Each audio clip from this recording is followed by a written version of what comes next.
Gupta channel में आप सबका स्वागत है। जैसे कि आप सब जानते ही हैं कि हमने वक्तमाल की कथाएं शुरू की हुई हैं और उन भक्तों की कथाएं हैं जिन्होंने प्रभु को अपने वश में किया हुआ है।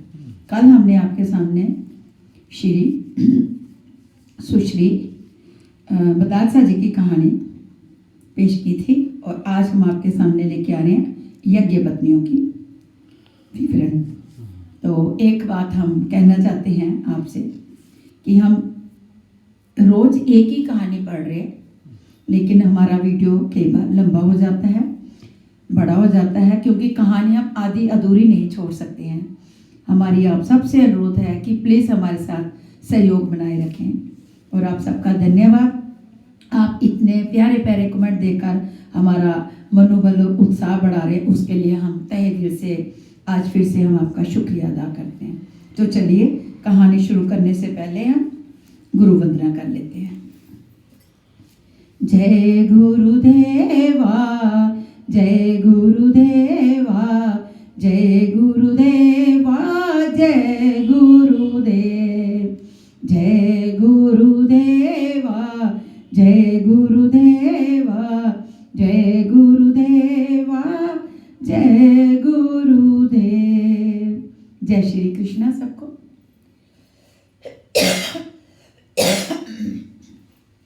तो हाजिर है आपके सामने यज्ञ पत्नियों के लिए कहानी। श्याम सुंदर, हमें बहुत भूख लगी है, कोई भी उपाय करो। गौ ने भर पेट कोमल हरित तृण चरकर सुशीतल यमुना जल पी लिया था और अब वे वृक्षों की छाया में बैठकर नेत्रों को आधा बंद करके रुमत कर रहे थे। कभी कभी उनकी पूछे इधर उधर हिल जाती थी।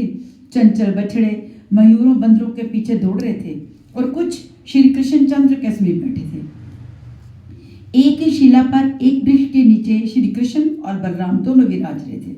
सखाओं ने पृथक जाकर परस्पर कुछ कानाफूसी की और अंत में एक साथ ही सब दोनों भाइयों के समीप आए। सबकी ओर से मधुमंगल ने प्रार्थना की। आज दोपहर का कलयुग आया नहीं था। गाय चराते खेलते सब लोग बहुत दूर मथुरा की दिशा में चले आए थे। कलयुग लेकर आने वाली गोपियां संभवतः बहुत ढूंढ कर भी इन लोगों तक नहीं पहुंच सके थे। वह देखो, थोड़ी दूर पर धुआं उठ रहा है। मुझे बाबा ने बताया है कि मथुरा के ब्राह्मण वन में आकर यज्ञ कर रहे हैं। उनसे जाकर कहो कि बलराम और श्री कृष्ण के लिए अन्न दो। ब्राह्मण अतिथियों का सत्कार करने वाले होते हैं। श्री कृष्ण ने एक और अंगुली से संकेत किया। सबके सब उतरी दौड़ गए। द्विजोत मदगन, आपको प्रणाम। हमें बलराम तथा श्याम ने भेजा है। वे दोनों बहुत भूखे हैं और हम लोगों को भी भूख लगी है। अतिथि सत्कार से आपके यज्ञ में कोई दोष नहीं आएगा। भूमि में लेटकर प्रणाम करने के अनंतर गोप बालकों ने प्रार्थना की। ब्राह्मणों ने उधर देखा तक नहीं। ये उपेक्षा देखकर वे निराश होकर लौट आए। पुरुष तो निर्दयी होते ही हैं, स्त्रियां दयालु होती हैं। अब की बार यज्ञ मंडप में ना जाकर स्त्रियों के लिए जो आवास बना हो वहां जाकर विप्र पत्नियों से कहो, वे अवश्य तुम्हें तुष्ट करेंगे। नंद नंदन ने सब सुनकर कहा, कन्हैया अब तो हम नहीं जाएंगे। तो स्त्रियों में हमें बेचकर मथुरा के मोटे ताजे चोबों से पिटवाना चाहते हैं। स्त्रियों से तेरी ही पड़ती है, तू ही जा। मधुमंगल ने रुष्ट होकर अस्वीकार कर दिया। भैया, यहाँ और कुछ है भी नहीं। इस वन में फल भी तो नहीं है।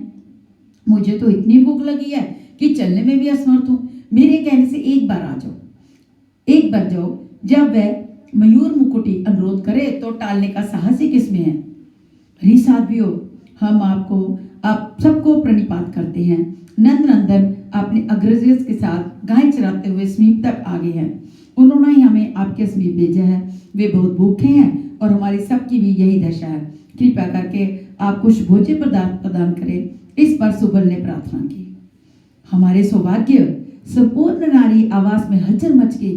हाथों के कामों को एक और फेंककर स्वर्ण थालों में बड़ी शीघ्रता से पकवानों को सजाने में सब आतुरता से व्यस्त होंगे।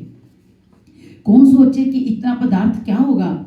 अनेक प्रकार के चव्य, चोष्य, लेहा और पेय अधिक से अधिक मात्रा में वे अपने पात्रों में भर लेना चाहते थे। बड़ी शीघ्रता से थाल सजाकर उन्होंने कहा, चलो हम उन्हें नंद कुमार तक पहुंचा दो। बहुत दिनों से उस मनमोहक के अपूर्व सौंदर्य एवं गुणों का वर्णन सुनते आ रहे थे। बड़ी उत्कंठा थी उस भुवन मोहन को एक बार देखने की। गोप कुमारों को आगे करके वे निकल पड़े।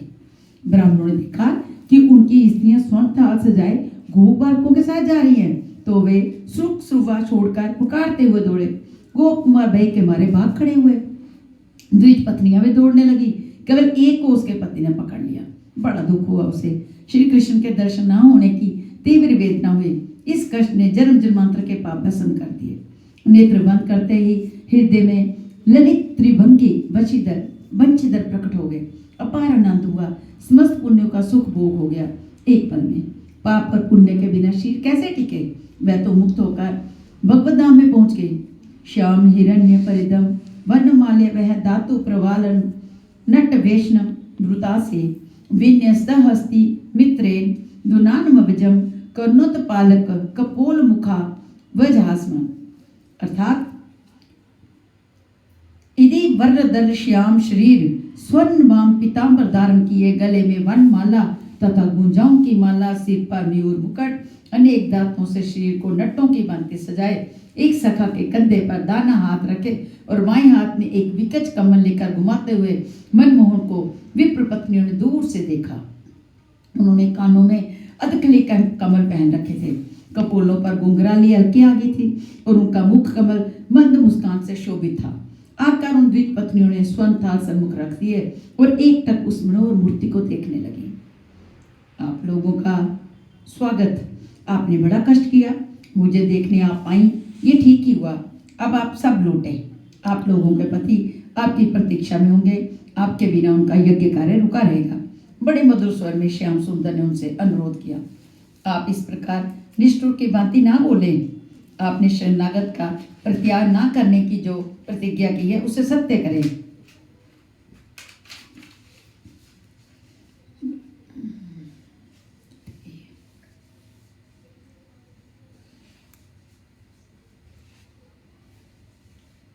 हाँ, बड़े मधुर स्वर में श्याम सुंदर ने उनसे अनुरोध किया, आप इस प्रकार निष्ठुर की भांति ना बोलें।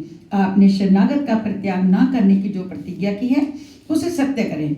अपने समस्त बंधुओं का अनादर करके हम आपके श्री चरणों की शरण में आई हैं। हमारा प्रत्याग आपके लिए उचित नहीं। भला हमारे पति, पिता, पुत्र और भाई हमें अपने घरों में आप क्यों रहने देंगे? हम आश्रयहीन हैं। हे सर्वाश्रय, हमें आश्रय दे। रोते उन सब ने प्रार्थना की।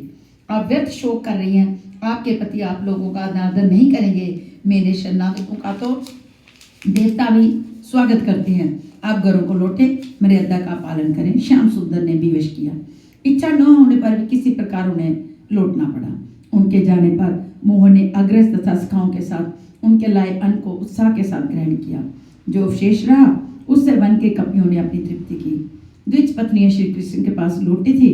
वे पतित पावन हो चुकी थी। उनको देखते ब्राह्मणों के हृदय का मल दूर हो गया। उनकी बुद्धि शुद्ध हो गई। उन्हें बड़ा पश्चाताप हुआ कि उन्होंने सर्वेश की याचना की उपेक्षा कर दी। ऐसे भगवत भक्त का स्त्रियों के पति होने के कारण उन्होंने अपने भाग्य की बुरी बुरी प्रशंसा की। अब हम आपके सामने रख रहे हैं महाभाग्यवती ब्रज गोपियों की कहानियां। बंदे नंद वज्र स्त्रीणा पाद्रेणुम भिक्षनाशा यासाम हरि कथोद गीतम पुनीत भूमनत्रियम। ब्रज की गोपांगनाओं के संबंध में हम जैसे पामर पुरुषों का कुछ कहना ही अपराध है। शुकदेव जी ने बड़ी सावधानी से श्रीमद् भागवत में कुछ कहा है, क्योंकि बिना तीनों गुणों से परे हुए कोई मनुष्य यथार्थ में गोपी तत्वों को समझ नहीं सकता। जो बिना समझे केवल उस भाव की नकल करते हैं, उनसे तो पग पग पर अपराध बनने की संभावना है। सिंहनी का दूध स्वर्ण के ही पात्र में रह सकता है, दूसरी जगह वह टिक ही नहीं सकता। वह इतना गूढ़ रहस्य है कि आदर्श का भी आदर्श माना जाता है। जब तक हृदय में तनिक भी काम वासना हो, तब तक मनुष्य गोपी तत्व के विषय में कुछ कहने का अधिकारी नहीं। तब तक तो वह यम नियम संयम ध्यान धारण जप तप योग आदि के द्वारा काम वासना का क्षय करे, तब उसे गोपी प्रेम की ओर बढ़ने का अधिकार होगा। इसके बिना कि ये बढ़ेगा तो गिर जाएगा। इसलिए नारद जी ने अपने भक्ति सूत्रों में गोपियों का परम प्रेम का आदर्श बताया है। सूरदास जी कहते हैं, गोपी प्रेम की दूजा वे हरि की परम नंदिनी परमादनी शक्तियां ही हैं। भगवान से भिन्न उनका कोई स्वरूप ही नहीं। उत्वल जैसे ज्ञानी भी उनके अलौकिक प्रेम को देखकर कह उठे, असमहो चरनेर नुजुषामहम स्या वृंदावने किमपि गुलमल तोष दीनाम। मैं यदि वृंदावन की कोई लता या गुलम बन जाता तो कृतकृत्य हो जाता। क्यों? इसलिए कि इन महाभाग्यवती गोपियों के पावन पाद्य पद्मों की प्राग राशि उड़ उड़ कर मेरे ऊपर पड़ती है। क्या बात है! आहा, जिनकी चरण रेणु को ब्रह्मादि देवता दर्शते हों, उनके संबंध में कुछ लिखना बड़ी दृष्टता है।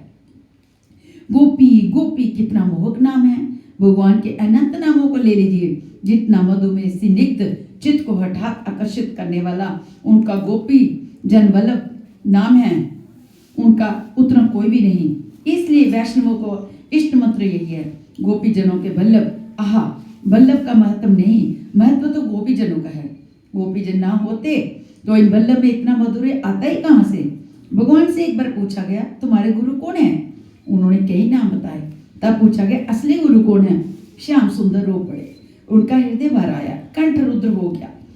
गो बस इतना ही कह पाए, आगे कुछ ना कह सके। गोपी, आहा गोपी, वे हमारे श्याम सुंदर की परमाराध्या परम आदरणीय गुरु रूप हैं। वही जगत गुरु की भी गुरु रूपा देवीगण तुम्हारे पाद पदों में पुनः पुनः प्रणाम है। श्याम सुंदर से पूछा गया, तुम कभी हारे हो? वे बोले, कभी नहीं। जरासंध से डरकर क्यों भागे? काल यवन के सामने भी तो भागे थे। इन सबका समाधान उन्होंने किया। भागना और बात है, हारना और बात है। सिंह जब शिकार को मारता है तो उसे पकड़ने की को 10 कदम पीछे भी हट जाता है। जोर से दौड़ने के लिए पीछे हटना ही पड़ता है। ये तो विद्या है, रण कौशल है। हारने के मानी है दूसरे के अधीन हो जाना, उसके हाथ की कठपुतली बन जाना। भगवान से पूछा गया, किसी से नहीं हारे? वे सोच में पड़ गए और बोले, हाँ, हारे क्यों नहीं? गोपियों से तो हम सदा ही हारे हुए हैं। श्याम सुंदर से पूछा गया, तुम्हें वेद शास्त्र निर्लेप कहते हैं, तुम क्या लक्ष्मी के बिना रह सकते हो? वे बोले, अवश्य, इसमें क्या, ये तो वह तो मेरी दासी है। क्या ब्रह्मा के बिना रह सकते हो? उन्होंने कहा, मेरे प्रत्येक श्वास में अनंत ब्रह्मा उत्पन्न होते हैं और प्रश्वास में बहुत से ब्रह्मा पेट में चले जाते हैं, तो क्या जगत के बिना भी रह सकते हो? भगवान ने कहा, जगत तो मेरी भ्रुकुटी के संकेत में पैदा होता है और पलक मारते ही समाप्त। फिर पूछा, क्या वृंदावन के बिना, क्या ब्रजांगनाओं के बिना रह सकते हो? श्याम सुंदर रो पड़े, नहीं, ये मैं नहीं सुन सकता। रहने की बात तो अलग ही रही। गोपी तत्व को अभी तक किसी ने ठीक ठीक नहीं समझा, ठीक समझा ही नहीं। आगे भी कोई यथार्थ में समझेगा ऐसी आशा नहीं। रस मर्मज्ञ आचार्यगण गोपियों के 4 भेद बताते हैं, नित्य गोपी, ऋचा रूपा गोपी, ऋषि रूपा गोपी, पुण्य प्राप्ता गोपी। एक तो सदा जो गोलोक में भगवान के साथ रहती हैं, वे गोपिकाएं वृंदावन में अवतरित हुई। दूसरी, वेद की ऋचाओं ने बड़ी तपस्या की थी, वे गोपी रूप में प्रकट हुई। तीसरे, ऋषियों ने दंडकारण्य में प्रभु से कांता भाव के रसास्वादन का वरदान मांगा था, वे गोपी रूप में प्रकट हुए। चौथे, जिन्होंने सुकृत कर्मों से ऋषियों के वरदान से कृष्ण वल्लभ होने का वरदान पाया था, ये सभी कृष्ण प्रिय और भगवत अनुगामिनी हुई। श्री गोपीजनों के संबंध में एक बात और है, जिसे सुनने समझने के भी अधिकारी सब नहीं। आज तक इतिहास में श्रवण भक्ति के सर्वश्रेष्ठ उदाहरण महाराज परीक्षित जी हैं। इनसे बढ़कर श्रोता तो कजाति थी कोई हो, क्योंकि इन्होंने स्वयं कहा है, नेशातिदु सहा शुल्मा त्योक्तुदमा पिवादते पिबंतम तमनुमुखाम्बो जच्युतम हरि कथा अमृतम। सबसे अधिक दुस्सह भूख और प्यास है, सो वह भी मुझे तनि भी क्लेश नहीं पहुंचा रही है, क्योंकि आपके मुख से जो हरि कथा रूपी अमृत टपक रहा है, उसे पीने से मैं सब कुछ भूल गया हूँ। शुकदेव जी ने ये सोचकर कि बड़ा अच्छा श्रोता है, इसे गोपी प्रेम की असली कथा सुनानी चाहिए, कथा आरंभ की उन्होंने। भगवान पिता रात्रि शरदोत फुल्ल मलिका, यहाँ से उन्होंने शुरू किया। भगवान की वंशी सुनकर कोई बच्चे को दूध पिला रही थी, वह वैसे ही भागी। कोई दूध दोह रही थी, वहीं से चल दी। कोई अंजन लगा रही थी, एक ही आंख में लगा पाई थी, वैसे ही भागी। कोई केश बांध रही थी, उसी दशा में चल दी। किसी ने कहीं का वस्त्र कहीं पहन लिया।